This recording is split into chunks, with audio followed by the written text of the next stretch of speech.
You know the feeling, right? We've all been there. Day one, you're on fire. Motivation is through the roof. By day three, it's getting a little shaky. And by day seven, forget about it. Motivation has completely checked out.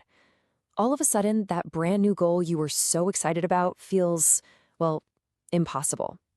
But what if I told you the secret to actually sticking with it has nothing to do with finding more motivation? What if it's all about building a system, a self-sustaining discipline loop that just keeps going, even when you don't feel like it? Look, the biggest myth out there about success is that you need to be constantly motivated. But let's be real. The truth is, motivation is fleeting. It's an emotion, and just like any other emotion, it comes and it goes. So if you're relying on it, you're setting yourself up for inconsistency. That's why today we're going to totally dissect this thing called the discipline loop. It's a really powerful framework that helps you take consistent action, build real discipline, and get to that long-term success no matter how you're feeling on any given day. All right, so here's how we're going to break this all down. First, we're going to bust that motivation myth wide open. Then, we'll get into the nuts and bolts of the 4-phase discipline loop. After that, I'm going to walk you through how to build your very own loop, and finally, we'll talk about what to do when things go wrong. You know, how to troubleshoot for long-term success. Okay, let's jump right into our first section. Motivation is a myth. It's time to dismantle this idea that you have to feel like doing something in order to actually get it done. This slide really gets to the heart of the matter. On one side, you've got motivation. It's an emotion, it's unreliable, it's just that initial spark. But then on the other side, you have discipline. And that's a system. It's consistent, it's reliable, it's the fuel that keeps the fire burning long after that initial spark is faded. Let me ask you a really simple question. Do you wake up every single morning feeling super motivated to brush your teeth? Probably not, right? But you do it anyway. And why is that? Because it's a habit. It's a disciplined system. It runs on autopilot, not on some daily dose of inspiration. And that's exactly the kind of automatic consistency we're shooting for. So if motivation isn't the answer, then what is? Well, let's get into our next section and really deconstruct the engine that drives consistency, the 4-phase discipline loop. Now, this loop isn't just a straight line. Think of it more like a circle, a continuous, self-reinforcing feedback system. And it's built on 4 really crucial parts: the cue or trigger, the micro-action, the reward, and the big one, the identity shift. Let's take a closer look at each piece. So first up is the cue, or the trigger. This is just the signal that tells your brain it's time to do the thing. It could be a time of day, like when your 7 a.m. alarm goes off. It could be a place, like sitting down at your desk. Or, and this is a really cool technique called habit stacking, it can be an action you already do. For example, after I finish my morning coffee. All right, next up is the absolute heart of the loop, the micro-action.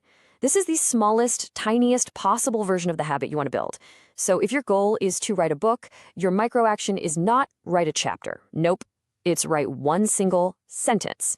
The whole idea here is to make it so ridiculously easy, so low effort, that it's practically impossible to resist doing it. Okay, phase 3. And this part is so important, the reward. This is what locks the habit in place. It has to be an immediate positive feeling that tells your brain, hey, that thing we just did, that was good. Let's do that again tomorrow. It could be something internal, like just feeling proud of yourself, or it could be something external, like getting to enjoy the rest of your coffee guilt-free after you've written that one sentence. And that brings us to the 4th phase, which is really the long-term magic of this whole thing, the identity shift. Think of it like this. Every single time you complete the loop, you're casting a vote for the person you want to become. You're not just doing a thing. You are becoming a writer. You're becoming a runner. You are becoming a disciplined person. And that new belief about yourself is what makes the whole loop even stronger. Okay, so that's all the theory. Now let's get to the fun part.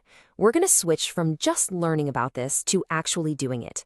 Let's build your very own discipline loop right now. Seriously, let's design one together. Pick one habit you want to build. First, what's your cue? What's an existing habit you can attach this to? Something like, when I finish work for the day. Perfect. Now, what's your micro-action? The absolute smallest version. Not, I will run 5 miles, but something like, I will put on my running shoes. See how easy that is? Then pick your reward, something instant. I get to check that box on my habit tracker. Feels so good, right?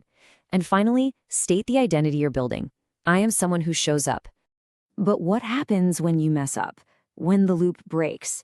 Because let's be honest, it will. This next section is all about troubleshooting, because knowing how to fix the system when it fails is the real key to long-term success. So here are the usual suspects when things go wrong. If you're feeling resistance to your microaction, it just means it's still too big. You gotta make it even smaller. So instead of put on running shoes, maybe it's literally just find your running socks. If the reward isn't working, it's not motivating enough. Make it more exciting and more immediate. And if you're just losing steam, you need to reconnect with your why. Why did you start this? What kind of person are you trying to become? And really, this all boils down to the most important point of all. The goal here is not perfection. You are going to miss a day. That's okay. The goal is consistency. If you break the loop, you just start again at the next cue. That's it. Don't let one slip up make you think the whole thing is ruined. So, I want to leave you with this question. What is your first discipline loop going to be? What's that one habit you're going to start building today with a simple cue, a tiny micro action, and that powerful identity shift? Go on, start building it.